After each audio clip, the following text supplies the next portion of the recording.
Bonjour, je suis ravie de vous présenter les résultats d'une étude rétrospective de mortalité réalisée entre auguste et septembre auprès des réfugiés soudanais et des retournés tchadiens arrivés dans 3 camps à l'est du Tchad après avoir fui les violences au Soudan. Claire vous a déjà expliqué un peu le contexte. En tout cas, depuis le 15 avril 2023, la guerre civile entre les forces armées soudanaises et les forces paramilitaires de soutien rapide a provoqué une crise majeure au Soudan. De violents combats ont éclaté dans tout le pays, y compris au Darfour, exacerbant considérablement les tensions intercommunautaires déjà existantes. En septembre 2023, près de 420 000 personnes avaient fui au Tchad, dont plus de 327 000 dans la seule province de Ouaddaï. Ces populations étaient composées principalement de réfugiés soudanais, mais aussi de retournés, des ressortissants tchadiens qui vivaient au Darfour occidental avant le déclenchement des violences. Afin de mieux comprendre, décrire et répondre à la situation existante, les objectifs de nos enquêtes étaient les suivants: décrire la population en fonction de l'âge, du sexe et de l'origine, estimer rétrospectivement le taux brut de mortalité pour l'ensemble de la population de la zone étudiée au cours de la période de rappel et déterminer les principales causes de décès, enfin évaluer la fréquence et le type d'événements violents subis par les membres des ménages au cours de la période de rappel. Comme l'a décrit Claire, nous avons réalisé une série d'enquêtes transversales de mortalité rétrospective dans les camps de Tumtuma, Ourang et Arkoum, dans l'est du Tchad. 3 camps très différents. L'échantillon minimum était de 1026 ménages par camp, afin d'atteindre un échantillon représentatif de chacun des 3 camps. À Tumtuma, nous avons sélectionné la population en utilisant un échantillonnage systématique aléatoire. À Ourang et Arkoum, nous avons utilisé un échantillon spatial en grappe en se basant sur la sélection aléatoire des toits des habitations à partir des images satellites les plus récentes. L'enquête était constituée d'entretiens en présence du chef de ménage à l'aide d'un questionnaire standardisé. Les infos recueillies comprenaient l'âge, le sexe des membres du ménage, ainsi que leur date d'arrivée, les naissances, les départs, les disparitions et le cas échéant les morts. Pour chaque membre du ménage décédé, le chef de ménage indiquait s'il était mort pendant la période de rappel, son âge, son sexe, mais aussi la date, la cause et le lieu du décès. Les épisodes de violence et le type de violence subi, par exemple les coups, les tabassages, violences sexuelles, morts par arme à feu ou arme blanche, détention ou enlèvement, étaient aussi enregistrés pour tous les membres du ménage. La période de rappel s'étendait du 1er janvier 2023 jusqu'au jour de l'enquête.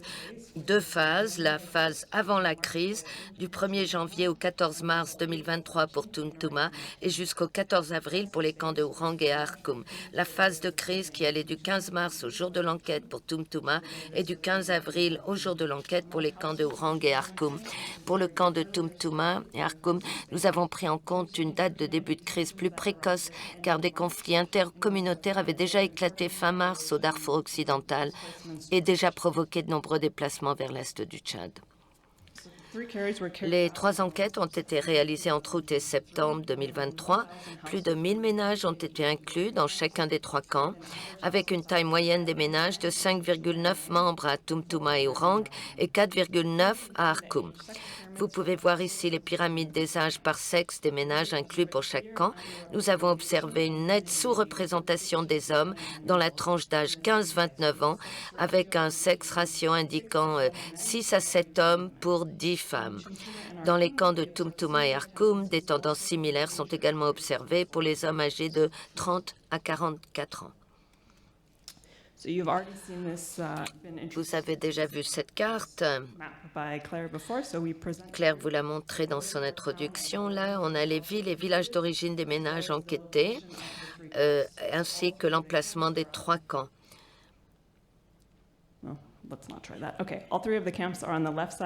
Les 3 camps sont sur la gauche et quand on a un cercle, la taille du cercle indique la proportion de ménages venant de chaque location. en bleu pour Arkoum, en rouge pour Orang, en vert pour Tumtuma. Comme vous le voyez, la quasi-totalité des ménages interrogés provenaient du Darfour occidental. À Orang et Arkoum, 99 des ménages étaient des réfugiés et à Orang, 91% provenaient de la ville d'Al-Jenina, tandis qu'à Arkoum, 47 et 33% respectivement provenaient de Kongo et Mistre. À Tumtuma, 60% des ménages étaient des réfugiés, 36% des retournés et 4% des déplacés internes. La majorité provenait de Umdam, Tandulti et Al-Jenina. Dans les 3 camps, le taux brut de mortalité était significativement plus élevé pendant la phase de crise que pendant la phase avant-crise. Il était particulièrement élevé à Orang, où nous avons observé 2,25 décès pour 10 000 personnes par jour pendant la phase de crise, contre 0,11 décès pour 10 000 personnes par jour avant crise. Par ailleurs, de nombreux ménages sur les 3 camps ont rapporté des membres portés disparus, avec pendant la phase de crise des disparitions allant de 0,50 pour 10 000 personnes par jour à Arkoum à plus de 1 disparition pour 10 000 personnes par jour à Orang. Ici, nous présentons les taux bruts de mortalité par sexe. De même que le taux brut de mortalité, les taux sont significativement plus élevés pendant la phase de crise. Dans le camp d'Orang, chez les hommes, le taux spécifique de mortalité est particulièrement élevé, allant de 0,16 avant la crise à près de 4 pendant la crise, soit un taux 24 fois plus élevé. Chez les femmes, une augmentation de la mortalité a été observée pendant la crise parmi les ménages à Orang, mais aucune différence significative n'a été observée à Tumtuma et Arkoum. Bien que ce ne soit pas présenté ici, nous avons observé des tendances similaires pour la mortalité chez les enfants de moins de 5 ans, avec un taux significativement plus élevé pendant la phase de crise à Orang, mais aucune différence significative pour les camps de Tumtuma et Arkoum.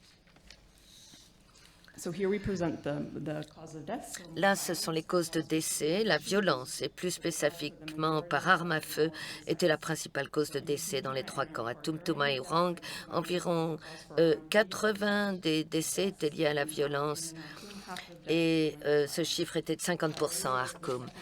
La deuxième cause autodéclarée de décès parmi les ménages était la diarrhée à Tumtuma et Arkoum et la rougeole à Orang. La plupart des décès se sont produits dans le village d'origine ou pendant le déplacement vers le Tchad, avec peu de décès signalés à l'arrivée dans les 3 camps.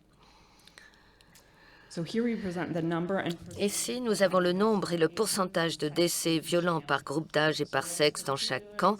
Ce qui est particulièrement frappant, ce sont les décès liés à la violence chez les hommes de 30 ans et plus. À Tumtuma, plus de 4% des hommes âgés de 30 ans et plus sont décédés de causes violentes.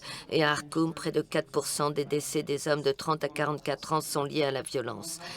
Et à Orang, parmi les ménages, plus d'un homme sur 10 âgé de 30 ans et plus est décédé de causes violentes pendant la période de rappel. Et par ailleurs, les disparitions rapportées par les ménages concernaient principalement des hommes de plus de 15 ans. Nous présentons ici le nombre et le pourcentage de décès violents par ville ou village d'origine dans les 3 camps.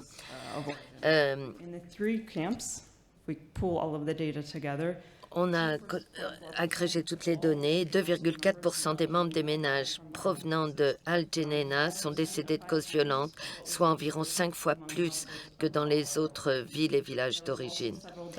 Il y a eu aussi des décès liés à la violence qui ont été signalés parmi les ménages provenant de Misterey et Tandulti. Ici, nous avons analysé la fréquence globale de la violence, soit le nombre de personnes au sein du ménage ayant vécu au moins un épisode de violence pendant la période de rappel. Parmi les ménages enquêtés, cette fréquence était de 3,3% à Tumtuma, 11,7% à Orang et 4,4% à Arkoum. Les principaux types de violences signalés étaient les coups, 2,3% des ménages à Tumtuma, 8,3% à Orang et 3,5% à Arkoum, et la violence par arme à feu, 0,9% à Tumtuma, 4,1% à Orang et 0,7% à Arkoum. Peu de cas de violences sexuelles ont été rapportés. Le risque de stigmatisation et les difficultés liées à la confidentialité dans les camps peuvent avoir entraîné une sous-déclaration des violences sexuelles et d'autres formes de violences, y compris les violences intrafamiliales.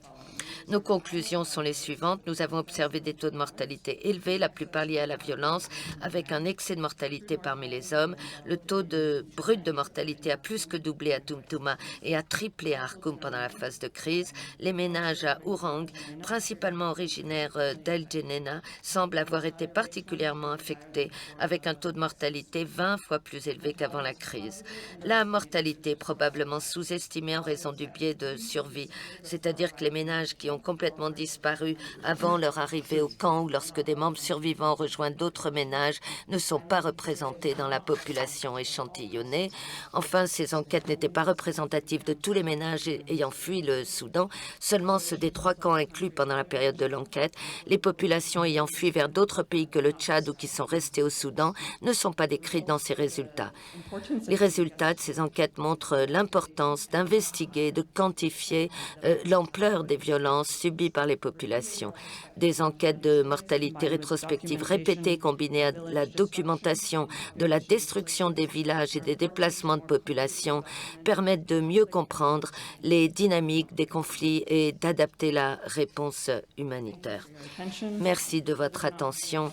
Et enfin, cette étude n'aurait pas été possible sans le travail acharné, le dévouement des équipes épissantes sur le terrain, le soutien des équipes MSF au Tchad et en France, parmi eux Pascal, qui a mis en place l'étude au Tchad. Nous tenons aussi à remercier le ministère de la Santé et les autorités des camps pour leur soutien pendant la mise en œuvre des enquêtes. Et enfin, nous remercions tous les participants aux enquêtes pour leur disponibilité et leur volonté de partager leurs expériences.